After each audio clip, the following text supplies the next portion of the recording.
मित्रों, आपका स्वागत है रसायनम के पॉडकास्ट में। आज हम लोगों ने अपने साथ ज्वाइन करे हैं दो स्टूडेंट्स हमारे प्रीवियसली। ये हैं नीतीश धीमान और इनका था स्कोर 620। ये हैं कौन से कॉलेज में भाई? हल्द्वानी में ना, हल्द्वानी जीएमसी में। और ये हैं अनिकेत त्यागी, इनका था score 594। He is in Srinagar. चलिए, आप लोग का बहुत बहुत स्वागत है भाई। Congratulation on getting a government medical college. तो basically this podcast will be around कि भाई इन लोगों की लाइफ अभी कैसे चल रही है और इन लोगों के पास्ट स्ट्रगल्स क्या थे और 11th-12th कैसी रही थी। तो बिल्कुल बेस से स्टार्ट करेंगे हम लोग। सबसे पहले हम लोग जानना चाहेंगे कि भाई 10th में स्कोर कैसा था और 10th तक आप किस तरह के स्टूडेंट्स थे? 10th तक की बात, 10th तक मैं एवरेज ठीक ठाक स्टूडेंट था, मतलब just above average type. 10th में मेरी परसेंटेज थी 86 टोटल एंड बेस्ट 5 89। तो मतलब 10th से ही पक्का था कि डॉक्टर ही बनना है? नहीं, अच्छा 11th में भी नहीं पता था। अच्छा। इस वजह से पीसीएम भी ली थी। अच्छा अच्छा अच्छा। फिर देन 12th में जाके पता लगा कि नीट करना है, हाँ। अब डॉक्टर बनना है, तो तब से स्टार्ट करा थोड़ा। फिर 12th में नॉर्मल कोचिंग, मतलब ट्यूशन वाइज, ऐसे कुछ सेपरेटली कोचिंग नहीं थी। देन उसके बाद 12th के बोर्ड पेपर दिए, फिर पता था कि बिना ड्रॉप के तो होगा नहीं। दिया था मैंने पेपर बाय द वे, उसमें मेरे 311 आए थे कुछ। उसके बाद ड्रॉप लिया मैंने यहाँ रसायनम से। फिर उसके बाद देन एक साल अच्छे से पढ़ाई करी, उसके बाद 620 नियरली डबल। तो ये हो गया नीतीश भाई के बारे में। तो भैया आपका तो बैकग्राउंड थोड़ा होमली रहेगा इस मामले में, क्योंकि इनके बैकग्राउंड में इनके पापा, इनकी मम्मी, इनके दादा की साइड सब लोग डॉक्टर्स हैं। तो इनको थोड़ा फैमिली मोटिवेशन था। तो इनसे जानना चाहेंगे 10th तक कैसे थे, उसके बाद कैसी रही लाइफ? 10th तक का जैसा भी था मैं, मतलब ज़्यादा फ़र्क नहीं पड़ा। मेरे 93% आए थे, बट कुछ मैटर नहीं करता था वो, क्योंकि 11th में कोविड आ गया था और मैंने पढ़ना छोड़ दिया था। और मेरे 11th में मैं बेरली पास हुआ था बेसिकली। तो 10th का जैसा भी था उसको हो गया समझ के ख़त्म करो, और अपने मतलब पूरी तरीके से प्योर कर लो कि क्या करना है, डॉक्टर या इंजीनियरिंग या कुछ और, क्योंकि बहुत सारी फील्ड्स हैं जो ज़्यादा बेटर हैं इन माई ओपिनियन, क्योंकि ये सब सैचुरेशन पॉइंट में आ रहे हैं। बीटेक तो आ ही चुका है, बीटेक तो जा चुका है, एमबीबीएस भी जा रहा है। MBBS जाने वाला तो हाँ, बट मेरी तो कुंडली में लिखा था है। नहीं, मतलब मेरा पहले से ही था, तो 3rd 4th क्लास से डिसाइडेड था डॉक्टर का। बट 11th में जब नीट की तैयारी चालू करी तो उतनी अच्छी अप टू द पॉइंट नहीं थी। 12th में थोड़ी इम्प्रूव करी, बट काफ़ी नहीं थी, क्योंकि 2 साल का 1 साल में करना मुश्किल हो जाता है। तो 12th में फर्स्ट अटैम्प्ट दिया था मैंने। बोर्ड्स में मेरे 92 आए थे कि मैं बोर्ड्स का पढ़ लिया था, तो आखिरी में 1 महीना पढ़ा था। बोर्ड्स का तो पढ़ ही लेते हैं सब। फिर फर्स्ट अटैम्प्ट में मेरे आए थे 371। तो डिसाइड कर लिया था कि ड्रॉप लेना है, और ये डिसाइडेड था कि इस ड्रॉप में नहीं हुआ तो मैं चेंज करूँगा करियर। तो उस मोटिवेशन के साथ चालू करा और फिर वहाँ से पढ़ाई चालू कर दी मैंने।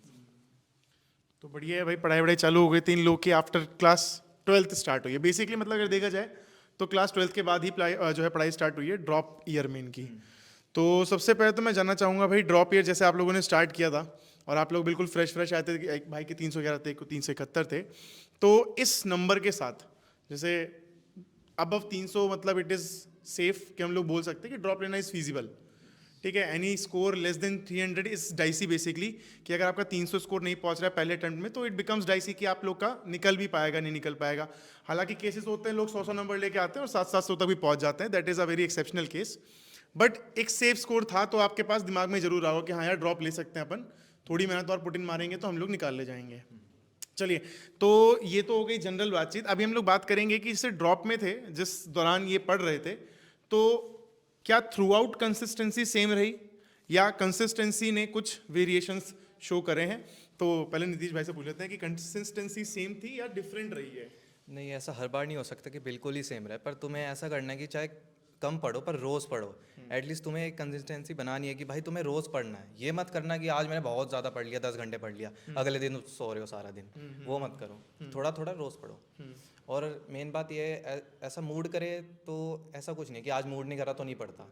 थोड़ा एफर्ट मारो, पर अगर बिल्कुल सैचुरेशन आ गया तब छोड़ दो। ये है। मतलब तुम्हारे हिसाब से लेजर जरूरी है? तो लेजर में क्या करा करते थे भाई? सोता था। हाँ, ये तो सोता था ये तो सोता था भाई।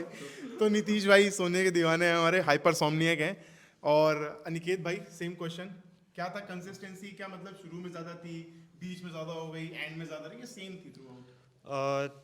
एवरेज ही थी, मतलब शुरू में थोड़ी ज़्यादा थी क्योंकि मोटिवेशन था, और क्योंकि मतलब ये भी डर भी था क्योंकि कि आखिरी अटैम्प्ट है और मेरे को चाहिए, मेरे को एमबीबीएस पसंद है, मैं करना चाहता हूँ। तो इसलिए शुरुआत में बहुत हाईली मोटिवेटेड था।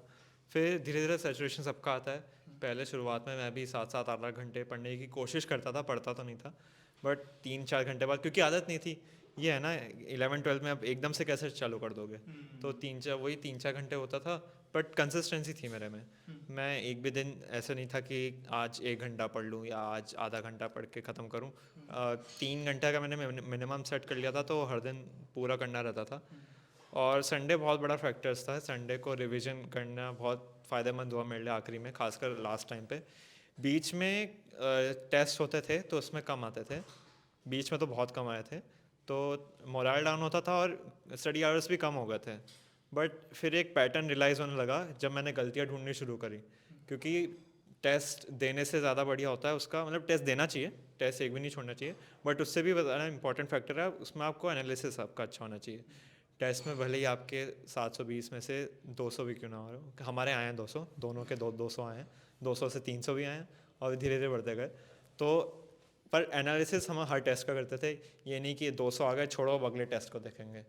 उसको पूरे हफ्ते में वही टेस्ट पेपर लेके बैठा रहता था और वही क्वेश्चन जो मेरे से नहीं बने, खासकर फुल सिलेबस टेस्ट में, क्योंकि अभी तो ड्रॉपर्स का तो सिलेबस तेज़ चलता है, तो जो टेस्ट होते हैं उनका एनालिसिस का टाइम कम मिलता है। तो भले ही कम हो, बट आगे भी बात करेंगे टेस्ट का टॉपिक जब आएगा, बट 1-1 घंटा टेस्ट एनालिसिस को देना चाहिए हर टेस्ट में। और कंसिस्टेंसी तो ज़रूरी है, चाहे 3 घंटे या 4 घंटे या 8 घंटे। 8 घंटे आपने 2 दिन पढ़ लिया, बाकी हफ्ता आप कुछ नहीं कर रहे हो, तो वो बेकार है। वो बहुत बेकार है। मतलब आप बेर मिनिमम अपना एक तय कर लो दिन में कितना करने वाले हो, डेली एटलीस्ट उतना करना, उससे ज़्यादा हो जाए अच्छी बात है, उससे कम नहीं होना चाहिए, कहने की बात। हाँ अच्छा चलिए, तो अब मेरा एक क्वेश्चन है, मतलब अभी हमारे बहुत सारे दोस्त क्लास 11th में हैं और फ्रेश आउट ऑफ 10th हैं और उनका ऑलमोस्ट अभी 11th क्लास खत्म होने वाला है। तो बहुत सारे लोगों को लगता है कि drop is a mandatory thing in NEET examinations, कि ड्रॉप तो लेना ही है भाई, ड्रॉप लिए बिना नहीं होगा। तो इस बात से आप कहाँ तक सहमत हैं? दूसरी मैं ये क्वेश्चन इसी में ऐड करूंगा कि मतलब अगर आप लोग शुरुआत से सही गाइडेंस में होते तो क्या आप इस चीज़ को लेकर कॉन्फिडेंट है कि आप लोग भी फर्स्ट अटेम्प्ट में निकाल सकते थे नीट? नहीं, ऐसी कोई बात नहीं कि हर बार ड्रॉप ही लेना पड़ेगा। मेरा केस ये था, मैं 11th में भी नवंबर में एडमिशन लिया था मैंने, तो मेरा आधा सिलेबस वैसे ही छूट गया था, हाफ ईयरली हो चुके थे मेरे। देन आधा सिलेबस बचा था, वो मैंने बस किसी तरह पूरा करा, मेरे अच्छे परसेंटेज आ गए 11th में। देन 12th में मैंने कोई कोचिंग नहीं ली, मेरा कोई डेफिनेट नहीं था कि यही पर्टिकुलर चीज़ करनी है। फिर लास्ट में धीरे धीरे मेरे को रियलाइज़ हुआ कि नहीं, इंजीनियरिंग तो नहीं लेनी, तो इस वजह से मेरे को ड्रॉप लेना पड़ा, क्योंकि मैं ऐसे कुछ सच कॉम्पिटिटिव एग्जाम में बैठने के लिए सोचा नहीं था मैंने कभी, ना उस तरह की पढ़ाई करी थी, just nominal board level. 12th तक मैंने यही करा। उसके बाद मेरे को रियलाइज़ हुआ कि नहीं भाई, कुछ पढ़। तो उसके बाद से मैंने स्टार्ट करा। फिर मुझे तो पता लग गया था ड्रॉप लेना ही पड़ेगा, पर अगर मैं पहले से 11th में सही गाइडेंस से चलता, पहले ही कोचिंग में इन्वॉल्व हो जाता या फिर अपने आप अच्छे से स्टडी करता, तो फर्स्ट पक्का अटेम्प्ट निकल हो सकता जाता है। पक्का। ऐसा कोई कठिन चीज़ नहीं है। नहीं। आपका क्या व्यू है इस पे? ये माइंडसेट के साथ चलना कि ड्रॉप ईयर तो है ही, उसमें देख लेंगे, ये बहुत गलत चीज़ है, क्योंकि वही जो हमारे साथ चीज़ थी, फुल पोटेंशियल हमने अपना कभी नहीं देख पाया। हम 11th-12th में ड्रॉप ईयर में ही आया जो आया, और वो मुश्किल से आया। वही कि 3 घंटे भी नहीं सही से पढ़ पा रहे थे हम शुरुआत में, वो इसलिए क्योंकि हमने 11th-12th में पढ़ने की आदत डाली नहीं। चाहे नहीं हो वो ठीक है, ड्रॉप सिर्फ, पर ड्रॉप का ये नहीं सोचना चाहिए कि मैं ड्रॉप पे लूँगा। हमारा माइंडसेट वो आखिरी में हो गया था, बोर्ड्स के बाद ये हो गया था कि अब ड्रॉप में देखेंगे। मेरा तो यही था कि बोर्ड्स के बाद मेरे से नहीं हो रहा, मेरे अच्छे नहीं आने वाले, मैं ड्रॉप में देखूंगा। बट ये माइंडसेट गलत था। मेरे को लगता है कि अगर मैं उस 1 महीना, बोर्ड्स के बाद जो 1 महीना मिला था, उसमें भी थोड़ा पढ़ लेता तो निकलता तो नहीं, ज़्यादा यील्ड होता, और प्लस मेरे को पढ़ना आ जाता। और यही है। और ड्रॉप से तभी लेना चाहिए मेरे हिसाब से, तो 3 फैक्टर हैं। या तो आपका पहला अटैम्प्ट था, तब तो ड्रॉप आपको फुल पोटेंशियल अपना दिखाने के लिए ट्राई करना चाहिए। यह है कि 400 से ऊपर मार्क्स थे आपके, चाहे सेकंड अटैम्प्ट हो, पर अगर 400 से ऊपर मार्क्स थे तो एडजस्टेड टू इन्फ्लेशन आपको ड्रॉप लेना चाहिए। और थर्ड ये है कि आपका मोटिवेशन है, आप पेरेंट्स के कहने पे नहीं, या दोस्त के कहने, या पैसों के लिए नहीं, या कि सेफ करियर है उसके लिए ले रहे हो, तो मत करो एमबीबीएस। खुद से करना है, क्योंकि अभी आप करोगे ऐसा, फिर एमबीबीएस में जाओगे, अभी आप मान लो 3-3 घंटे पढ़ के निकल गए, एमबीबीएस में तो 16 घंटे पढ़ना है। तो और आपका मोटिवेशन यही था कि सेफ करियर है, तो पढ़ाई नहीं होगी उससे। सेफ तो है भी नहीं वैसे। आज के टाइम में जिस तरह से डॉक्टर्स बन रहे हैं भाई, अब तो मेडिकल कॉलेज भी बढ़ रहे हैं और मार्केट में डॉक्टर्स बढ़ गए हैं। पहले ये था ना डिमांड एंड सप्लाई पे चलती है, basically market works on this pattern कि भाई कितनी डिमांड है कितनी सप्लाई है। तो earlier there was more demand and less supply, so doctors were venerated kind, मतलब उनको बहुत इज्जत मिला करती थी और ये सब चीज़ें हैं। इज्जत अभी भी है, इज्जत की दिक्कत नहीं है, बट अभी क्या, अभी सप्लाई बढ़ने लग गई है। तो नाउ इवन इन, अगर लोगों ने एमबीबीएस कर भी लिए, then again there is again a lot of competition afterwards कि एमबीबीएस के बाद आपको क्रैक करना पड़ेगा, पीजी करना पड़ेगा, super speciality, there is so much to do after MBBS even.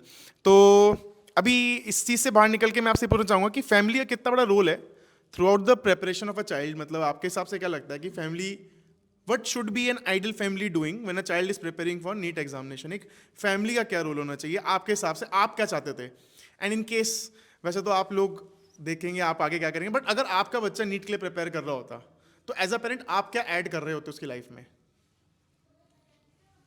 Just मैं इतना करता कि मैं इंटरफेयर नहीं करूंगा। अगर उस बच्चे को जो करना है वो करने दो, पहली बात तो ये। दूसरा, अगर वो कुछ कर रहा है उसको मोटिवेट करो। ये मत कहो कि तेरे नंबर इतने कम आ रहे तो किसी लायक नहीं है, ये मत कहो। मेरे साथ ऐसा बिल्कुल नहीं हुआ। पापा ने मेरे को पूरे साल नहीं पूछा तेरे नंबर कम क्यों आ रहे हैं, बस उन्होंने ये पूछा कि ये सबके ही कमाए या तेरे ही कमाए, दैट्स इट। हमारे घर की बिजली कटी सब क्योंकि पर्टिकुलर ऐसा नहीं था कि तेरे ही क्यों कमा रहे हैं, अगर सबके कमा रहे हैं तो ठीक है। सही है, टिपिकल इंडियन पेरेंट वाली क्वेश्चन है ये तो। अगर सबके कमा रहे हैं हमारे, फिर तो नॉर्मलाइज हो जाएगा ना रिजल्ट। हाँ, फिर नॉर्मलाइज है। पर अगर तेरे कमा रहे तो ऐसा क्यों भाई, ऐसा क्यों हुआ है, बस दैट्स इट। वो ये नहीं कहते थे कि ऐसा क्यों तो तू पढ़ नहीं रहा है। जस्टिफिकेशन तुम झूठ बोला करते थे, सच बताते थे? नहीं, सच बता देता था, क्या बताते थे? नहीं आया। अच्छा।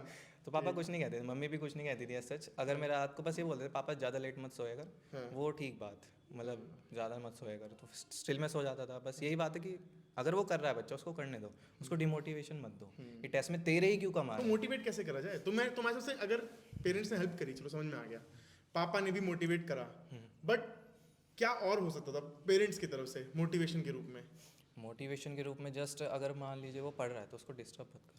अच्छा, मेन बात है, अगर मान लीजिए वो पढ़ रहा है तो बार बार उसको ये मत पूछो कि तूने ये करा वो करा, वो करेगा अपने आप। अगर उसका मन है वो करेगा, पर उसको जबरदस्ती पुश करोगे वो नहीं करना मतलब चाहेगा। बच्चा ड्रिवन है तो आपको लकड़ी नहीं करनी चाहिए। हाँ, सही, और लकड़ी करोगे वो गिर जाएगा बेचारा रास्ते सही में। बात है, सही बात है। अगर मान लीजिए उसको करना है, अब आप बीच में उंगली करे जा रहे हो, वो गिर जाएगा बेचारा। पर अगर उसको करना ही नहीं है तब उंगली भी कर लो, आगे धक्का मार के थोड़ी निकाल बिल्कुल दोगे। सही बात है। ये है बस बात। आपकी फैमिली में क्या था भैया, सब डॉक्टर थे, तो वो किस तरह की मोटिवेशन प्रदान किया करते थे? मतलब यही था कि दोनों पेरेंट्स ने पीएमटी दिया था और उनका भी ड्रॉप में ही हुआ था, तो उनको प्रेशर्स पता थे। तो बिगेस्ट मोटिवेशन यही था कि डीमोटिवेट ना करें, इससे अच्छा कोई मोटिवेशन नहीं हो सकता। वही कि मार्क्स क्यों कम आए, ये पूछने से अच्छा कि मार्क्स कैसे कम आए ये ज़्यादा पूछना चाहिए कि तुमने या तो मेरी गलती थी या टेस्ट कठिन था तो सबके कम आए थे, वो जस्टिफाइड आंसर था, पर मेरे कम आए मतलब मेरी गलती थी। ये स्टूडेंट को भी एक्सेप्ट करना चाहिए। ये नहीं कि पेरेंट्स बोल रहे हैं कि तुम्हारी गलती है तो हम प्रेशर महसूस कर रहे हैं, ये थोड़ी होता है। पेरेंट्स तो बोलेंगे ही, उनका भी तो है ना कि कुछ कर रहा है अपने ज़िंदगी के 3 साल दे रहा है तो कुछ ना, क्योंकि 3 साल अगर ड्रॉप ईयर में भी नहीं हुआ तो 3 साल गए, कुछ नहीं करा हमने 3 साल। तो उनको भी प्रेशर खुद पे रहता है। और स्टूडेंट्स को ये नहीं समझना चाहिए कि अगर हमारे ज़्यादा पीछे पड़ रहे हैं तो हमको डिमोटिवेट कर रहे हैं, ये बहुत गलत माइंडसेट है कि हमसे हर टेस्ट का पूछ रहे हैं। तो ये तो उनका बनता है ना कि हर टेस्ट का पूछें और हर टेस्ट में फीलिंग्स समझे कि स्टूडेंट अभी ऊपर जा रहा है अभी नीचे जा रहा है। और मतलब जैसे उनको तो पता था कि उनके भी मार्क्स नहीं आते थे, जैसे क्योंकि टफ रहता है कोचिंग टेस्ट जानबूझ के टफ बनना चाहते हैं आपको आखिरी के एग्ज़ाम का प्रेशर हैंडल करने की वजह से। आपके कोचिंग में अगर आपके 10 क्वेश्चन नहीं बनते तो वो आप एक टेस्ट में 10 क्वेश्चन नहीं बन रहे, तो जब नीट में आपका एक क्वेश्चन नहीं बनेगा तो आपको प्रेशर फील नहीं होगा। आपको पता होगा कि हाँ ये नहीं बन रहा, आगे बढ़ जाता हूँ, इसके से 4 मार्क्स लेके मैं क्या कर लूँगा, ये रहता है। और बाकी पेरेंट्स मेरे डिस्टर्ब नहीं करते थे पढ़ाई के समय, वही। और मतलब रिव्यू लेते रहना चाहिए स्टूडेंट का हर वीक कि क्या क्या हो गया, कितना सिलेबस हुआ, कैसे टेस्ट, अगला टेस्ट कब है, उसके लिए कैसे पढ़ रहे हो। और जैसे जहाँ से मैंने फिजिक्स पढ़ी थी उनका बहुत अच्छा सिस्टम था कि हर चीज़ पेरेंट्स को पता चल जाती थी कि ये क्लास इसने मिस कर दी, ये क्लास के लिए उठानी। और इसमें पेरेंट्स डांटे तो वो डीमोटिवेशन नहीं है बिल्कुल भी, वो डिसिप्लिन होना चाहिए। रिस्पॉन्सिबिलिटी है। चाहे तुम्हारी सुबह 5 बजे क्लास हो, अगर तुम उसके लिए उठ नहीं पा रहे हो तो जब पेशेंट की जान बचानी होगी तब कैसे उठोगे, तो उतना तो रहना चाहिए। बाकी यही है कि साथ साथ, क्योंकि पेरेंट्स भी स्टूडेंट्स हैं, उनको नहीं पता कुछ कि क्या हो रहा है हमारे साथ, फर्स्ट टाइम के पेरेंट्स हैं और तो उनके साथ एक पेरेंट्स चिल्ड्रन रिलेशनशिप रहना चाहिए कि उसके मन में, चिल्ड्रन के मन में क्या चल रहा है उनको पता हो, और चिल्ड्रन भी अंडरस्टैंड कर पाए कि वो जो डांट रहे हैं हमारे भले के लिए डांट रहे हैं। सही बात है, सही बात है। तो फैमिली का हम लोग रोल देख पा रहे हैं अभी।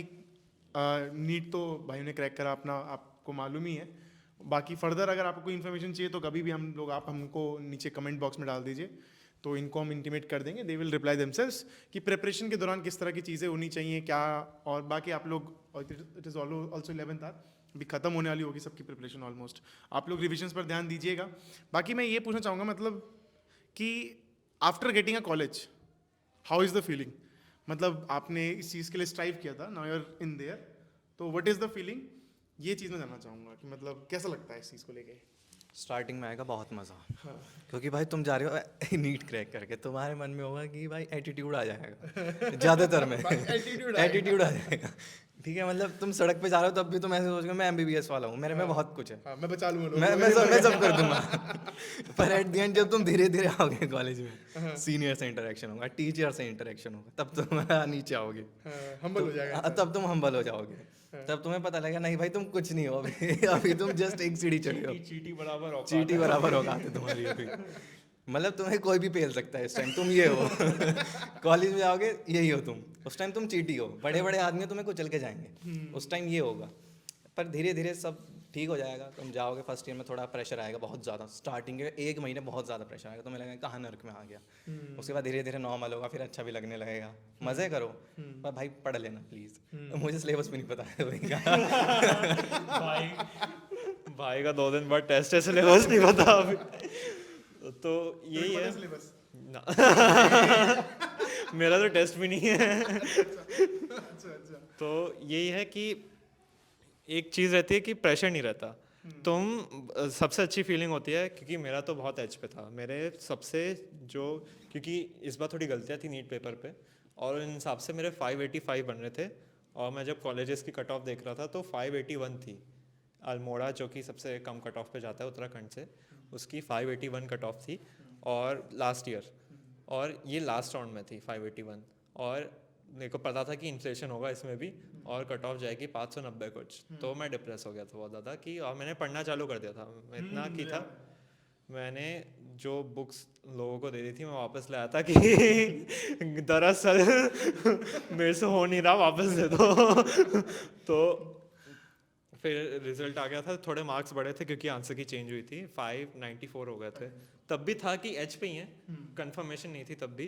तो पर तब मैं पढ़ना बंद कर दिया था कि अब आखिरी में ही पढ़ूंगा, कि रिजल्ट आएगा तभी देखूंगा, क्योंकि तब मेरे को पढ़ना पता चल गया था कैसे पढ़ना है। तब मेरे को MCQ पैटर्न्स पता चल गए थे, और एक्सपीरियंस एक बार जब हो जाता है ना तो कॉन्फिडेंस आता है। तो कॉन्फिडेंस से तुम्हारे अगर टेस्ट में भी कम आ रहा है ना तो मोरल डाउन नहीं होता। सही बात है। तो ये था कि तो मैं थोड़ा रिलैक्स हो गया था कि हाँ रिजल्ट के बाद ही पढ़ूंगा, जो होगा होगा। फिर रिजल्ट में आ गया था तो मम्मी बहुत खुश हुई थी, तो मैं खुश हुआ था। तो ये था कि रिलीफ था कि अब नहीं पढ़ना, ख़त्म करो। फिजिक्स गई बाहर में, पर फिजिक्स बाहर में नहीं जाती, वापस आती है। और केमिस्ट्री तो बहुत आती है यार। केमिस्ट्री मतलब ये, अगर तुम ये समझ के पढ़ रहे हो कि ऑर्गेनिक इनऑर्गेनिक ये सब सिर्फ तुम नीट के लिए पढ़ रहे हो, तो ये बस समझ के बिल्कुल मत पढ़ना, आगे बहुत अच्छे से आएगी। फिजिकल तो खास कर आएगी, बायोकेम में फिजिक हेंडरसन हैसेलबैग सब आता है वापस, बफर्स पीएच। तो मतलब स्ट्रेस मत लेना, बस ये समझ के मत पढ़ना कि इसके बाद नहीं पढ़ना। बट और एक चीज़ जो रहती है कि सबको लगता है कि ये रैट रेस है, कि अभी पढ़ रहे हैं, रैट रेस है, बट सबको लगता है कि अभी पढ़ना है फिर 10 साल पढ़ना है, क्या फ़ायदा। तो ये डिमोटिवेशन फैक्टर हो जाता है कि मैं नीट क्यों कर रहा हूँ। बट ये समझा करो कि नीट के लिए जो तुम पढ़ रहे हो ना, वैसा बिल्कुल नहीं है। MBBS की पढ़ाई बहुत अलग है। तुम्हें 7 घंटे भी पढ़ लोगे और तुम्हारे बगल वाला 3 घंटे पढ़ के 50% ला रहा है, तो तुम 7 घंटे पढ़ के 55% ही ला पाओगे। तो ऐसा ही है, पास दोनों में फ़र्क नहीं पड़ता। वहाँ कंपटीशन कहने को तो नहीं होता, बट लोग अब आजकल बना देते हैं। बट यही है कि वहाँ स्ट्रेस वाली पढ़ाई नहीं है, क्योंकि वहाँ हम सबको अगल बगल देखते हैं, किसी को कुछ नहीं आ रहा था, है ना। तो यही है कि 50 मार्क्स का PCT है, बस 25 लाने किसी तरह। 4 टॉपिक वो पढ़ा देगा, 4 ये पढ़ा देगा, 4 मैं पढ़ लूँगा, बाकी एक दूसरे को मिलकर पढ़ा देंगे। तो स्ट्रेस वाली पढ़ाई नहीं होती उतनी। और तुम्हें जब एक फैमिली एनवायरनमेंट मिलता है ना, क्योंकि जो थॉट्स मेरे थे वहाँ पे सबके थॉट्स हैं। मेरे को लगता है कि वो अलग सोच रहा होगा, ऐसा बिल्कुल नहीं है। हमारे आंसर्स देने का तरीका, हमारे थॉट्स बिल्कुल सेम रहते हैं, क्योंकि सबने एक नीट क्लियर करके एक माइंडसेट रख लिया है कि एक कॉन्फिडेंस जब आ जाता है वो, तो उसके साथ एक पर्टिकुलर माइंडसेट रहता है जो हर एक बच्चे के पास होता है। तो और वो पढ़ाई की कैपेबिलिटी वो तुम्हें महसूस नहीं होता, बट तुम्हें एक माइंड अपग्रेड मिलता है पीएमटी क्लियर करने पे, जो कि तुम कहते रहते हो ना कि पीसी की क्या ज़रूरत है। सिलेबस असाइड, अगर मान लेते हैं कि बायोकेम नाम का कोई सब्जेक्ट नहीं होता एमबीबीएस में, और फिजिक्स में रेडियोग्राफी नहीं होती, तो पीसीएम का कुछ मतलब नहीं, पीसीबी का कुछ मतलब नहीं, सिर्फ बायो दो, नीट लो, ख़त्म करो। बट इतना सिलेबस जब तुम इतने कम टाइम पढ़ोगे ना, तो एक अपग्रेड मिलेगा तुम्हें खुद पे। और वही एमबीबीएस में वैसे तो पीसीबी का पूरा सब्जेक्ट तुम्हारा सिलेबस 1 महीने में ख़त्म होगा, बट तुम्हें टेंशन नहीं रहेगी, क्योंकि तुम्हें पता है तुम इतना बड़ा पहाड़ क्लियर कर चुके हो। अब पहाड़ के बाद हाईवे आना है, जाना तो अब भी है, जर्नी तो है, बट पहाड़ नहीं, अब हाईवे है, तो स्मूथ चलता है ऐसे। तो मतलब ये क्वेश्चन इसने सही टॉपिक उठा दिया। अभी हम लोग इसी चीज़ के बारे में बात करेंगे। छोटा सा क्वेश्चन है, मतलब कि what is the relevance of the topics जो हम लोग क्लास 11th और 12th के पढ़ते हैं इन द मेडिकल एग्जाम्स। आप लोग जो दे रहे हो अभी, जैसे आप पढ़ने जा रहे हो वहाँ देते हो, प्रॉफ्स बोलते हैं, तो प्रॉफ्स के लिए जैसे मेरे को कुछ सेकेंड ईयर के बच्चे भी हैं, कुछ थर्ड ईयर के बच्चे भी अपने जो पुराने गए हुए हैं एमबीबीएस, तो they often times send me a portion of their book. तो बेसिकली वो ऐसा लगता है कि जैसे ये बुक कोई और है, बट ये लाइनें तो एनसीईआरटी की हैं। तो बिल्कुल डिट्टो वही फीलिंग होती है कि यार ये एनसीईआरटी ने, इनफैक्ट कई बार मैं ऐसे देखता हूँ कि वहाँ पे कोई चीज़ एक्सप्लेनेशन होती है। जैसे काउंटर करंट मैकेनिज्म के बारे में पढ़ रहा था मैं, गाइटेंस हॉल की फिजियोलॉजी से पढ़ रहा था मैं, तो हम मैक्युलर डेंस और ये सब चीज़ें समझा रखी थी, कैसे वो रेनिन वगैरह निकलता है। तो रादर मैं देख रहा था कि NCERT did it better, NCERT in less explained lot.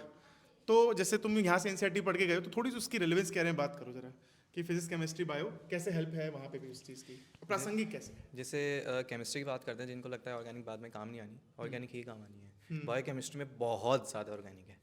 पहली बात, अगर तुम अमीनो एसिड अभी याद नहीं करो, तुम्हारा स्ट्रक्चर वहाँ पे आएगा, पूरा उनका मेटाबॉलिज्म आएगा, तुम्हें वहाँ पे करना पड़ेगा। एंड दी मेन थिंग, अगर तुम ये सोच रहे हो जैसे तुम्हारे प्रैक्टिकल्स वगैरह बेनेडिक्ट वगैरह है, वो काम नहीं आएंगे, वो काम आएंगे। बेनेडिक्ट आगे आता है, मॉलिश सब आता है, उनका प्रिंसिपल भी आता है कि ये कैसे चेंज हो रहा है। उसमें बीच में बच्चे छोड़ देंगे, बेनेडिक्ट में इनिडायोल कैसे फॉर्म हो रहा है वो छोड़ देते हैं, वो बाद में जाके आएगा। इनिडायोल क्यों फॉर्म हो रहा है, कैसे फॉर्म हो रहा है, कौन सा मीडियम है, वो बाद में सब आएगा। अब फिर तुम जब तब जाके वहाँ परेशान हो जाओगे। अब प्रैक्टिकल करोगे बायोकेमिस्ट्री के प्रैक्टिकल में, और प्रोफेशनल कोर्स है, तो ऐसा नहीं हो सकता कि तुम कोई बहाना बना दो ये हुआ है वो हुआ है, तुम्हें पक्का रीज़न देना पड़ेगा। तो इस वजह से भाई केमिस्ट्री अच्छी रखना। फिज़िक्स में रेडियो, मॉडर्न फिज़िक्स बहुत काम आती है रेडियो उसमें। एंड देन हमारी बायो तो पूरी काम आती है। बस ये है कि जो है 11th-12th की बायो वो कंसाइज है, हमारी जाके एक्सपेंड हो जाती है। अब जैसे डाइजेशन का केस ले लेते हैं, हमारे में लाइपेज से पैनक्रियाटिक लाइपेज का है, सेलेवरी लाइपेज के बारे में इतना कुछ नहीं, हमारे में वो है। और सेलेवरी माइलेज उसका क्या है, वो बॉइल्ड पे काम करता है, ये उसकी डिटेल्स हैं, ये क्यों ऐसे कर रहा है, क्या है, वो डिटेल्ड है, बस है वही चीज़। है वही चीज़, ऐसे जूम कर दी। हाँ, उसे जूम कर दिया, बस उसमें क्लिनिकल डाल दिया, और कि अगर यहाँ पे प्रॉब्लम हुई तो तुम्हें ये चीज़ करनी है, दैट्स इट, ये है। एंड हमारी एनाटॉमी बिल्कुल अलग सब्जेक्ट है, उससे कोई रिलेशन नहीं है, तो ये मत सोचना वो काम आ जाएगी, तुम पहले पढ़ लोगे। नीट में क्या होता था, नीट में हमारी नॉलेज नहीं देखी जाती। नॉलेज तुम कितने भी, तुम्हारा कितना भी आईक्यू हो, तुम अगर एक बुक को रट लोगे तो तुम्हारा नीट हो जाएगा, ये है माइंडसेट नीट का। बट एमबीबीएस में ये थोड़ी होगा। एमबीबीएस में पेशेंट आएगा, तुम कह रहे हो ये मेरी वाली बुक में नहीं था, क्योंकि बुक बहुत हैं, एक बुक से काम नहीं चलता। गाइटन है फिजियो में, जीके पाल है, एक ही जैन है, तीनों में अलग अलग चीज़ें हैं, एक ही कंसेप्ट को अलग अलग तरीके से समझाया है। कुछ कंसेप्ट एक बुक में नहीं है, कुछ कंसेप्ट दूसरी में नहीं है। तो ये है कि जो मेरे को अभी भी एनसीईआरटी पढ़नी पड़ती है। जैसे हमारा फिजियोलॉजी है, तो उसमें अगर मेरे को गाइटन उठानी है, तो गाइटन से पहले मेरे को एनसीईआरटी एक बार पढ़ना पड़ेगा।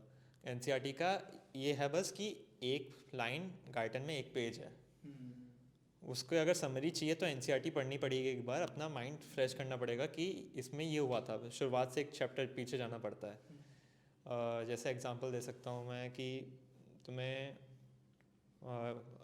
एकदम से तुम्हें कोई मॉड्यूल में आखिरी का इंटीग्रेशन का क्वेश्चन दे दिया, और उसके लिए तुम्हें फॉर्मूला देखना पड़ रहा है। सेम वही चीज़ है, तुम्हें बहुत बड़ी से कंसेप्ट दे दिया है, जो कि समझने के लिए तुम्हें थोड़ा उसका पहले का स्टोरी पहले खुद को समझ आना चाहिए कि हो क्या रहा है, क्योंकि वहाँ पे तुम्हें इतनी चीज़ें दी हुई हैं, क्योंकि वो एक्चुअल है, वो नॉलेज है, वो बुक छेपी हुई नहीं है। वो एनसीईआरटी जैसे बहुत कंसोलिडेटेड है, और उसमें एक्चुअल बताया क्या है कि तुम्हें नीट क्लियर करने के लिए क्या लिखा है वही है, बट ये तुम्हारी खुद की पर्सनल नॉलेज, ये तुम्हें पता होना चाहिए दुनिया ऐसे काम कर रही है। और जब तुम एक इसको देखते हो कि एग्ज़ाम के लिए और दुनिया के लिए पढ़ रहे हो तो बहुत अलग चीज़ें हो जाती हैं। तो यही है कि एनसीईआरटी इसलिए कहते हैं कि लाइन बाय लाइन पढ़नी आनी चाहिए, कि खुद के बेनिफिट के लिए भी है और नीट तो क्लियर करने के लिए हर एक लाइन पढ़नी चाहिए। बाकी बाद में बुक्स जो होंगी, कुछ बुक्स ऐसे होंगी जो एनसीईआरटी जैसी होंगी, जैसे अभी कुछ कोचिंग के नोट्स होते हैं, वो मतलब मेरे को एनसीईआरटी से बहुत सिमिलरिटी दिखती है, क्योंकि उसमें पर्टिकुलर फैक्ट्स दे देंगे और वही हमें रटना है। बट वो इतनी अच्छी चीज़ नहीं है, क्योंकि वो आपकी नॉलेज नहीं बढ़ा रही, वही आपको वापस स्पून फीडिंग करा रही है एनसीईआरटी जैसे।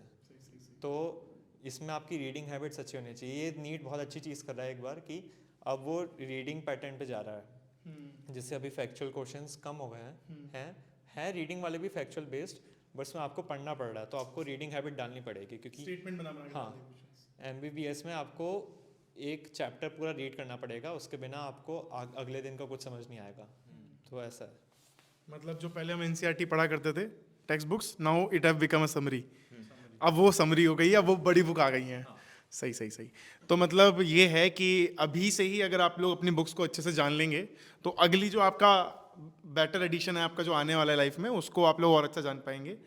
इसके अलावा मैं बस अभी लास्ट क्वेश्चन पूछ रहा हूँ कि जैसे अभी कुछ मतलब एक सेमेस्टर काइंड ऑफ हो गया है, मतलब तुम्हारे यहाँ प्रॉप बोलते हैं, अभी झगड़ा हो जाएगा तो मगर फिर आगे अभी क्या दिस इज मतलब मैं क्वेश्चन पूछ रहा हूँ, मुझे तुम बताना, करेक्ट करना अगर मैं गलत बोल रहा हूँ, कि is this too early to decide कि आगे मैं लाइफ में इसमें क्या करने वाला हूँ, या आप लोग डिसाइड कर चुके हैं कि आगे क्या हो सकता है अभी मेरे साथ, या फिर मतलब सारे सब्जेक्ट देखने के बाद मालूम पड़ पाएगा, या फिर अर्ली ऑन आपको अभी पॉइंट मालूम है कि मैं जीवन में आगे इस चीज़ में जाना चाहता हूँ। मतलब एमबीबीएस तो कर ली है, क्योंकि वो तो एक तरह का आपका मतलब ग्रेजुएशन कोर्स हो गया, बेसिक ग्रेजुएशन हो गई, तो now you are in doctor, but next जो स्टेप्स होंगे तो क्या अभी डिसाइड कर लिया या आगे डिसाइड करना रहेगा, अभी टाइम है उस चीज़ को डिसाइड करने में? पर्टिकुलरली मेरा ऐसा है, अभी तो फर्स्ट ईयर है तो अभी फाउंडेशन है, अभी इतना कुछ नहीं पता है कि आगे क्या क्या सिलेबस आएगा, मेरे को क्या सब्जेक्ट अच्छा लगेगा, अभी जस्ट नॉर्मल, अभी नॉर्मल चल रहा है। प्लस मेन पॉइंट यह है मैं कलर ब्लाइंड हूँ। अच्छा तो मैं सर्जरी नहीं ले सकता। तो क्लिनिकल नहीं मिलेगा, मतलब क्या मिलेगा? नहीं, मैं मेडिसिन ले सकता हूँ, एमडी? मेडिसिन ले सकता हूँ, तो सर्जरी से तो मैं पहले ही रिस्ट्रिक्ट हो गया। अच्छा, तो मेरे को मेडिसिन लेनी है, अब देखता हूँ उसमें किस में, पर मालूम अभी नहीं पड़ रहा, खून निकल रहा है ये कौन सा रंग निकल रहा है ये ग्रे ग्रे क्या? नहीं। तो अब असल में ऐसा अभी देखता हूँ, अभी सेकंड ईयर में जाके फिर सोचेंगे, पर अभी ये नहीं है कि अभी कंपटीशन में नहीं जाना, इतना स्ट्रेस नहीं लेना, बहुत लॉन्ग जर्नी है, 5 साल बहुत होते हैं। एक कुछ लोग फर्स्ट ईयर में रेडी रहते हैं, यार मैं तो मैरो ले लूंगा और मैं तो ये कर लूंगा, मैं वो कर लूंगा, फिर उसका क्या है? लेने में कोई प्रॉब्लम नहीं है, तुम्हें लेना है ले लो, पर तुम उस चीज़ में अभी कंपटीशन में मत आओ ना। तुमने लिया? नहीं, अच्छा वो ले लिया है पर यूज़ नहीं करता। अच्छा अच्छा अच्छा अच्छा। ये सीन है। अब अभी से कंपटीशन में आओगे, अल्टीमेटली तुम भूल जाओगे सारे सब्जेक्ट, ऐसे तुम 5 साल बाद भूल ही जाओगे कुछ मगर भी यार कर जिस लो। तरह का मैं देख रहा हूँ कॉम्पिटिटिव होता जा रहा है इस फेस, तो उस हिसाब से तो मेरे ख्याल से जरूरी होगा कि आप अर्ली ऑन डिसाइड कर लो और अपना उस हिसाब से रेलेवेंट एफर्ट करते रहो। हाँ वो बात ठीक है, पर अपना सिलेबस तो एक ही है ना। अब एट द एंड तुम जाके भूल जाओगे, पर अभी तुमने बेस स्ट्रॉन्ग नहीं बनाया, तुम पैथोफिजियो में जाके गोल हो जाओगे, अभी तुम्हारी फिजियो स्ट्रॉन्ग नहीं है, अब फिर वहाँ गोल हुए तो मेडिसिन में गोल हो जाओगे। तो पहले बेस बनाना है, देन आगे चलेंगे, क्योंकि अल्टीमेटली तुम भूल जाओगे, ये बात फैक्ट है। तो इससे अच्छा तुम अभी कॉन्सेप्ट बनाओ जो तुम भूलो मत, धीरे धीरे कोई बात नहीं, तुम चीज़ भूलोगे पर वो रिकॉल हो जाएगी, पर तुमने जस्ट रट लिया, फिर तुम जाके मेडिसिन में अप्लाई कर रहे हो, वो कह रहा है वो चीज़ वहाँ से हो रही है, तो तुम वो चीज़ रिलेट नहीं कर पाओगे। तो अभी फाउंडेशन बनाओ थोड़ा सा, मेरा ये मानना है, देन कोई बात नहीं। तो कॉम्पिटिशन पहले तो कभी रहा होगा ना सपना, जब डॉक्टर बनने सोचा होगा, ड्रॉप ईयर में सोच लिया होगा, कभी आके ऐसा डॉक्टर बनना, ऑन्कोलॉजिस्ट बनना था, ऑन्कोलॉजिस्ट। अच्छा नाइस नाइस नाइस यार। पर सर्जरी नहीं मिल पाएगी। अब रेडी हो जा, डायग्नोस मेटास्टेसाइज करके निकल गया।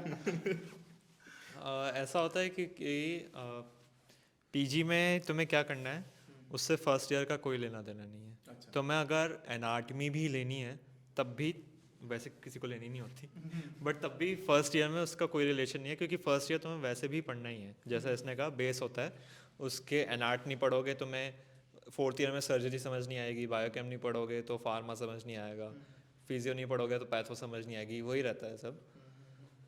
तो ये बेस तो ये तो मतलब कुछ का ठीक है, ये मोटिवेशन रहता है कि मेरे को सर्जरी ही लेनी है, कोई उनको उनका रिलेटिव या उनको देख के अच्छा लगता है कि मेरे को इस ब्रांच पे मेरे को हाथ में स्कैल्पेल पकड़ के काटना है, तो वो ठीक है, वो मोटिवेशन ठीक है। बट उसके चक्कर में हम कोचिंग ऐप्स ले लिए तो उससे कोई फ़ायदा नहीं होगा। मैंने एंजॉय नहीं कर पाएंगे तो वो भी है एक, पर फर्स्ट ईयर में कोचिंग से ज़्यादा फ़र्क नहीं पड़ता। मैंने ली है कोचिंग, और बैचमेट्स के प्रेशर भी लिए क्योंकि क्या, सब कौन सी फ्री एडवर्टीजमेंट तो नहीं करूँगा बट हाँ एक लिया है जो मेन स्ट्रीम है, मतलब मेन स्ट्रीम कोचिंग है। अच्छा तो उसमें मेरे को ज़्यादा फर्क नहीं लगा। उसमें ये है कि फैक्ट्स दे दिए, हाँ। बट जैसे बहुत सारे जैसे वाइवा में हमारे बोन्स पूछते हैं, तो बोन्स नहीं पढ़ाई हमें उसमें क्योंकि बीजी में नहीं आती बोन्स। हिमैट है, हिमैट नहीं पढ़ाई क्योंकि बीजी में नहीं आती हिमैट। तो वही है, ये फर्स्ट ईयर तुम्हें तो बिल्कुल पास नहीं कराने वाली कोचिंग, वो तुम्हें खुद और करनी भी नहीं चाहिए क्योंकि फर्स्ट ईयर में तुम पीजी क्लियर करने के लिए तो एमबीबीएस में नहीं घुसे ना, सही बात है। डॉक्टर बनने के लिए घुसे हो। तो कोचिंग तुम्हें नॉलेज नहीं देंगी, तुम्हें फैक्ट्स देंगी। सेम वही है, अभी तुम 11th-12th में थे, तुम बोर्ड्स के लिए अलग तरीके से पढ़ते थे और नीट के लिए अलग तरीके से। स्कूल तुम्हें नॉलेज देता है, स्कूल तुम्हें नीट नहीं क्लियर करा सकता, उसके लिए एलन आकाश वगैरह है। सेम विथ हेयर एमबीबीएस में तुम डॉक्टर बनने आए हो और अभी प्राइम फोकस तो डॉक्टर बनना है। जिनके गोल्स हैं पीजी के लिए उनका ठीक है, वो एज अ मोटिवेशन फैक्टर भी काम कर सकता है। मेरा अभी डिसाइडेड नहीं है और डिसाइडेड होगा भी तो मेरे को लगा है कि मैं चेंज कर लूँगा ऐसा, क्योंकि 4th ईयर्स में ही हमारे सारे सब्जेक्ट्स आते हैं। अभी तो हमारे बेसिक सब्जेक्ट्स हैं जो बेस बनाते हैं, physio anat biochem. Second year में पैथो फार्मा और माइक्रोबायोलॉजी। थर्ड ईयर तो आसान जाता है, हाँ। और 4th ईयर में हमें सर्जरीज आती हैं, तो मतलब ऑर्थो, गायनी, पीडियाट्रिक सर्जन, ऐसा मतलब वो सब बाद में पता चल पाएगा कि मतलब हमें क्या लेना है। अभी तुम कुछ सोच भी लोगे तो सोच भी लोगे तो चेंज हो सकता है। जैसे मेरे पापा का सर्जरी था, अब बाद में उनको देखा कि ऑर्थोपेडिक में उनको ज़्यादा वो हो रहा है, हाँ, तो उन्होंने ऑर्थो लिया था। तो चेंज हो सकता है, और अगर है भी कोई फोकस है तो ठीक है, अच्छी बात है, बट उससे अपना वो मत डिस्ट्रैक्ट होना कि मैं सीधा जाके जब मेरे को सर्जन बनना है, मैं सीधा जाके 4th ईयर में पढ़ाई चालू करूँगा।